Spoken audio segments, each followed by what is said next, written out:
deg-degan, GERD gue kadang suka naik. Itu apa bisa dibilang itu adalah trauma? Apa overthinking gue aja gitu loh? Kita harus bedakan antara trauma dengan overthinking ya.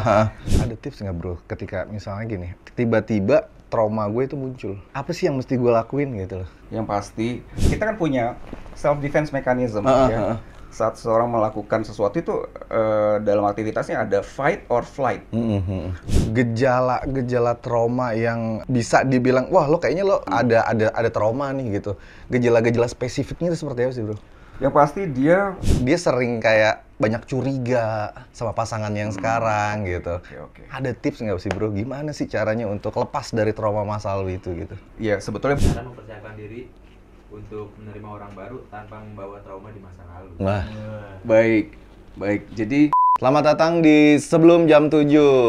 Kali ini gue sendirian ya, nge-host sendirian. Dan thanks banget kali ini ada temen lama gue, Rifki Givari, seorang psikoterapi.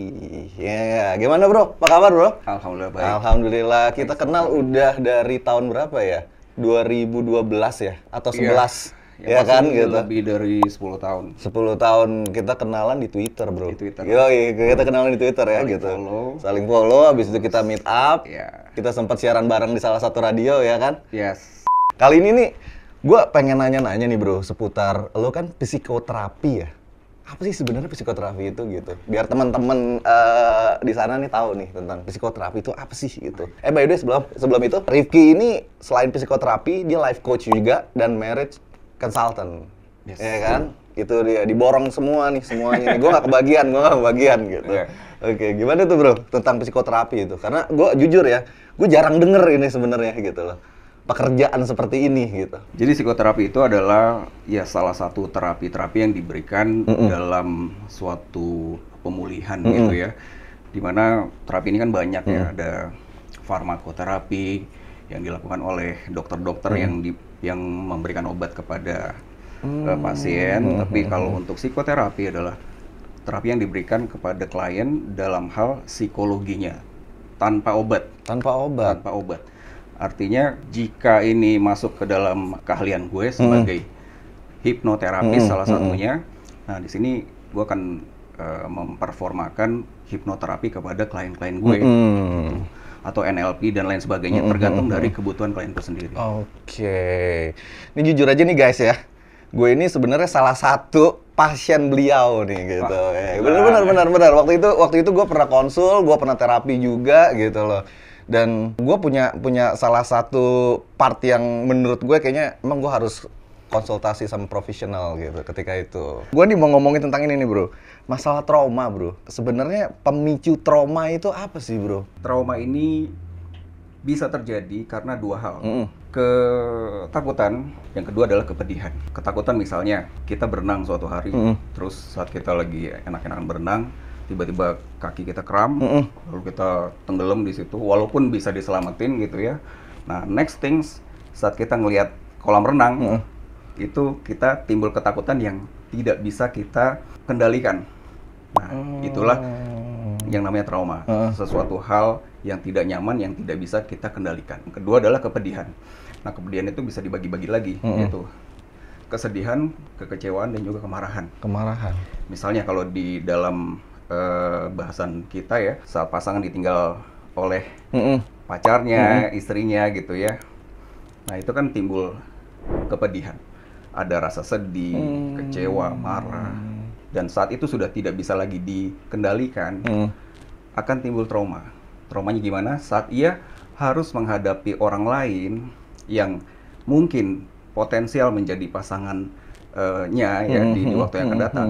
Disitulah ada timbul ketidakpastian, artinya ada mental block namanya di situ ya. Mau sih secara logika mau, tapi secara perasaan gue takut disakitin lagi.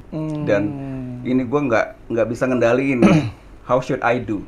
Nah seperti itu, dan ini sangat mengganggu. Jadi trauma sendiri itu bukan ketakutan yang biasa ya. Kadang kan kita kalau ngelihat anjing takut sih, tapi ya udahlah, gue bisa lewat lah gitu ya.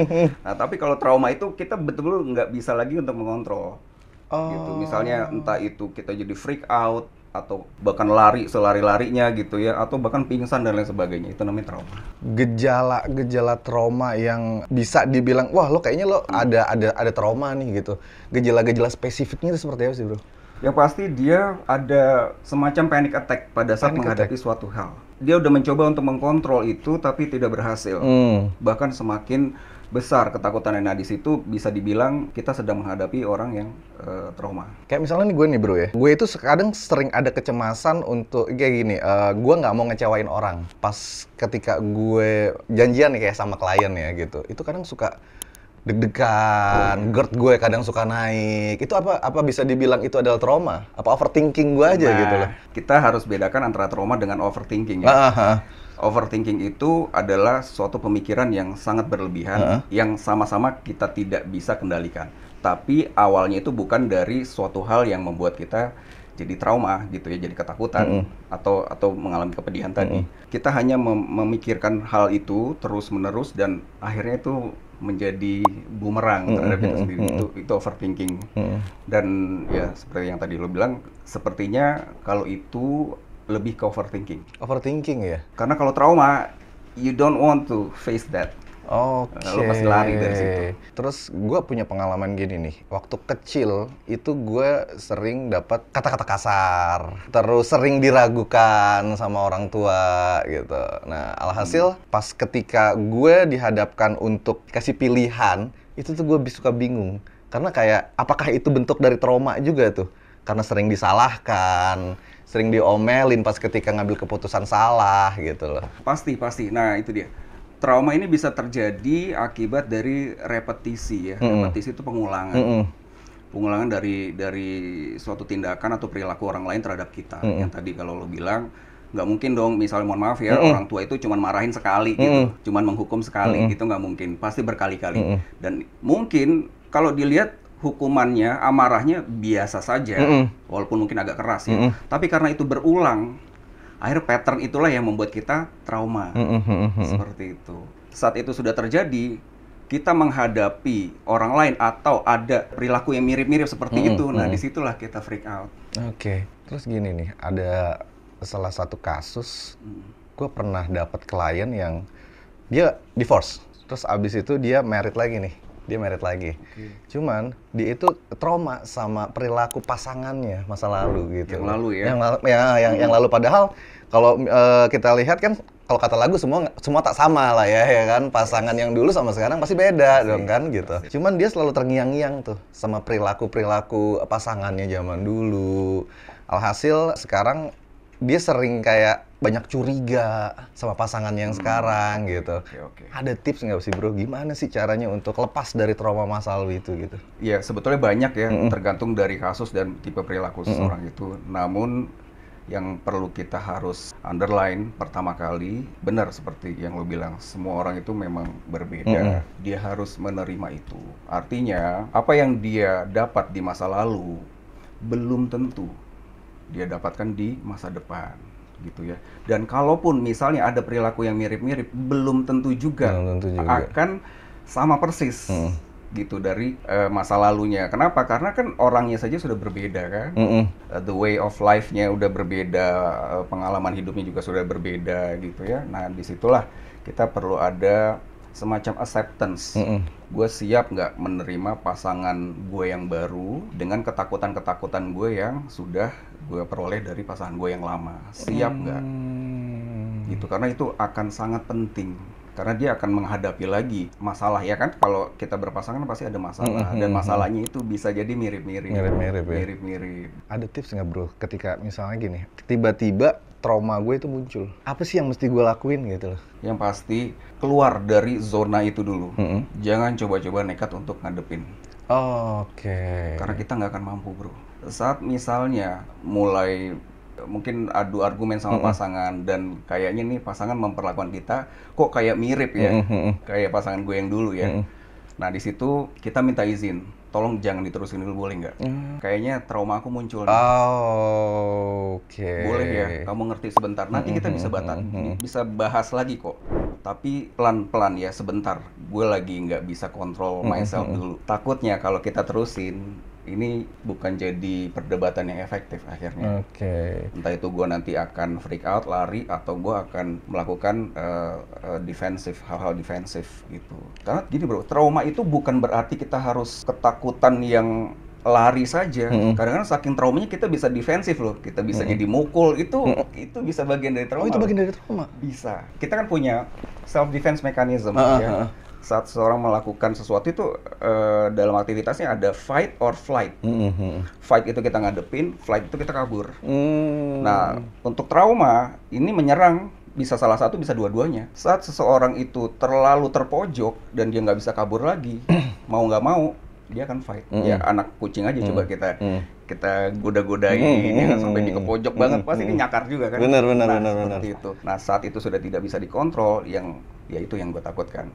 Saat ada trigger namanya, di situ dia bukan lari tapi mukul misalnya. Jadi guys, kalau misalnya tiba-tiba trauma itu muncul, sebaiknya dikomunikasikan juga ya Ki, gitu ya. Sama orang-orang terdekat, pasangan gitu kan. Betul. Jadi pasangan itu betul-betul harus tahu kita bukan dari yang bagus-bagus saja. Iya, benar banget. Ya, kekurangan kita, sesuatu yang betul-betul menjadi yang benar-benar nggak bisa kita terima, yang kita benci, dia juga harus tahu dan pelajari. Pelajari itu bukan berarti harus setuju ya. Benar.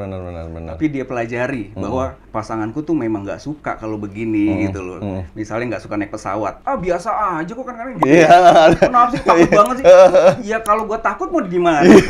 Gue trauma soalnya. Benar. Nah, di situ kadang-kadang tuh ada semacam ya akhirnya jadi argumen yang alah lu mah begini. Nah itulah, embrace dulu, terima dulu bahwa oh ya pasangan gue nggak bisa naik pesawat. Terus apa yang harus dilakukan? Yang pasti jangan selalu dipermasalahkan. Kenapa sih bro? Yang namanya trauma itu nggak bisa ditanya kenapa. Dia tahu kenapa, karena gue pernah tenggelam, karena gue pernah diputusin dan sebagainya. Tapi kenapa lo begitu, dia nggak tahu kenapa. Gue juga nggak mau seperti ini. Iya benar. Gitu. Jadi pertanyaan kenapa sih lo begitu itu cuman akan membuat pasangan lo semakin freak out.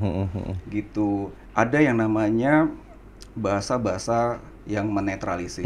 Misalnya pasangan kita sedang trauma, kita menghadapi pasangan kita yang trauma itu, kita bisa bilang it's okay. Gak apa-apa kok, you can do this. Gini bro, makanya seperti mungkin lo juga ya, seorang pakar yang mengenai relationship, itu kan tentunya membahas mengenai trauma juga dan memulihkan trauma juga.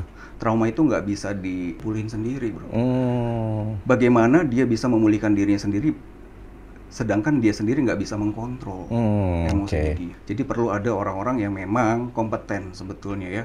Kalau misalnya pasangannya bisa membuat dia nyaman, bagus. Tapi nyaman itu bukan berarti pulih loh. Bener. Tiba-tiba gue kepo banget nih.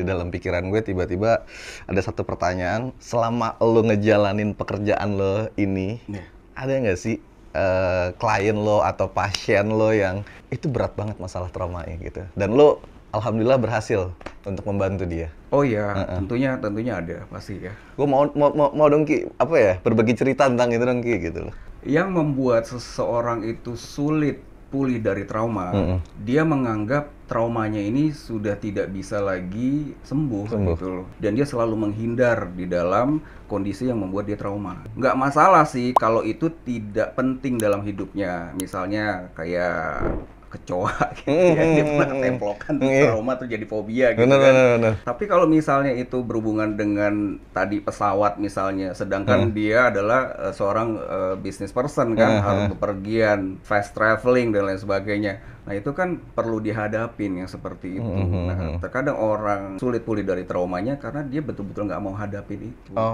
Dan di situ kita harus ada persuasion lagi, bagaimana cara klien ini gitu ya, atau orang yang sedang trauma ini mau dulu. Itu persetujuan juga ya? Iya. Gitu. Mau itu bukan berarti harus ngadepin langsung, enggak. Enggak, tapi mau dulu nggak? Mau nggak jika ada suatu hari atau misalnya dibimbing dulu nih, dilatih untuk menghadapi sedikit sedikit trauma yang dia rasakan. Mau nggak? Kalau udah nggak mau itu sulit. Karena biar bagaimanapun kita kan bukan pemaksa ya. Kalau mau diobati sama kayak dokter bro. Nih gua kasih resep ya, beli ya. Nggak dibeli obatnya ya sudah. Ya udah. Terus nggak kalau misalnya udah dibeli pun juga nggak diminum ya percuma ya gitu kan. Nggak bisa sogok. Iya. Penting buat kalau gua mau minum ya. Bener. Jadi harus ada persetujuan. Mau nggak menghadapi traumamu ini pelan-pelan gitu ya. Nah di situ kalau misalnya sudah mulai ada keinginan, ya kita harus encourage. Dan itu nggak bisa dipaksa. Oke. Dan klien terberat yang pernah lo terima itu kayak gimana sih? Jadi permasalahan yang paling berat yang gua hadapi sebagai seorang psikoterapi adalah hipokondria. Hipokondria. Aduh, ada lagi tuh istilahnya tuh. Nggak ngerti itu. Hipokondria itu adalah seseorang yang melebih-lebihkan rasa takutnya atau rasa sakitnya, di mana itu bisa menjadi ya kalau bahasa gampangnya sih lebay. Oh, lebay, oke. Jadi misalnya saat gue terapi nih, silakan pejamkan mata, tarik nafas dalam, bayangkan saat engkau berada di tempat yang luas, rasakan kenyamanan suasana tersebut. Terus dia malah, aduh kok pusing ya, apa yang kita sarankan atau sugestikan itu di counter sama dia. Dan saya yakin dia nggak ada ketakutan yang khusus, tapi entah kenapa they enjoy that. Saat mereka merasa takut atau merasa nggak mampu, itu mereka sangat menikmati. Oke. Dengan maksud agar orang lain beri empati. Iya. Oke. Hipokondria. Ini kayaknya ada yang mau nanya nih, bro, di balik kamera ya kan? Boleh, gitu. boleh. Siapa nih? Mas Surya nih, Boleh. Kreatif kita nih. Tadi kan Mas Rifki sempat jelasin tentang menerima orang baru gitu. Yes. Gimana sih cara mempersiapkan diri untuk menerima orang baru tanpa membawa trauma di masa lalu? Nah, Baik, jadi yang paling bijaksana yang kita lakukan, kita harus mengetahui dan menerima dulu kalau kita memang punya trauma ya. Dan di situ kita pulihin dulu bro. Kenapa kita pulihin dulu? Karena kalau belum pulih, kita udah main cari aja orang yang baru, dan disitulah jadi masalah gitu loh. Tapi kalaupun memang nggak sempat, ya sudah. Yang pertama kali, yaitu tadi, kita harus jujur. Yang pasti jujur kepada diri sendiri dan juga kepada pasangan. Nggak usah sok kuat. Artinya kita lihat dulu pasangan kita ini tipe yang bisa menerima kita nggak itu, karena itu penting banget sih bro ya. Saat kita mencari pasangan tuh bukan karena kita mau keren-kerenan di depan dia kan. Kita kan ingin menjalin hubungan ya kalau bisa seumur hidup sama pasangan kita itu. Oke guys, segitu dulu dari gua dan Rifki. Next episode kita akan bahas permasalahan-permasalahan yang lebih dalam lagi. Oke? Bye. Thank you.